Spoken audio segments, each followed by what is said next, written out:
Nakakabahala ang mga pahayag na narinig natin nitong mga nakarang araw.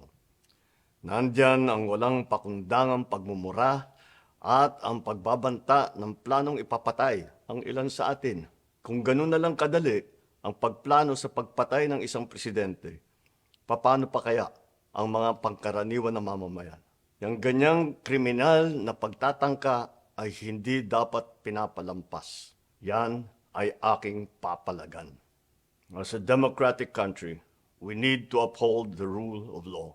Ako, bilang pinuno ng Executive Department at lahat ng mga nanunungkulan sa pamahalaan ay may sinumpaang tungkulin na tutupdin at pangangalagaan ang konstitusyon at ang ating mga batas. Kaya hindi tama ang pagpigil sa mga halal ng bayan sa paghahanap ng katotohanan. Hindi na sanang hahantong sa ganitong drama kung sasagutin lamang ang mga lehitimong katanungan sa Senado at sa House of Representatives. Ang katotohanan ay hindi dapat itokhang. Tapos na sana ang usapang ito kung tutuparin lamang ang sinumpaang panata na bilang lingkod bayan ay magsabi ng totoo at hindi hahadlangan. Imbis na diretsahang sagot, nililihis pa sa kwentong chicheria.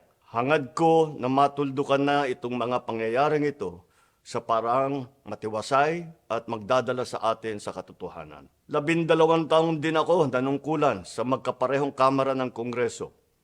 Batid ko ang kapangyarihan iginawad sa kanila ng taong bayan at ng ating konstitusyon.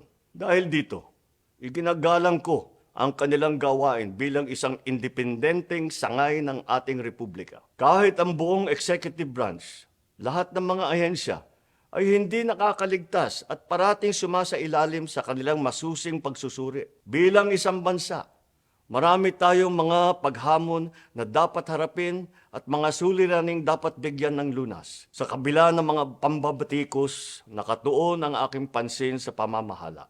Ngunit, hindi natin ikokompromiso ang rule of law. Kailangan manaig ang batas sa anumang sitwasyon, sino man ang tamaan.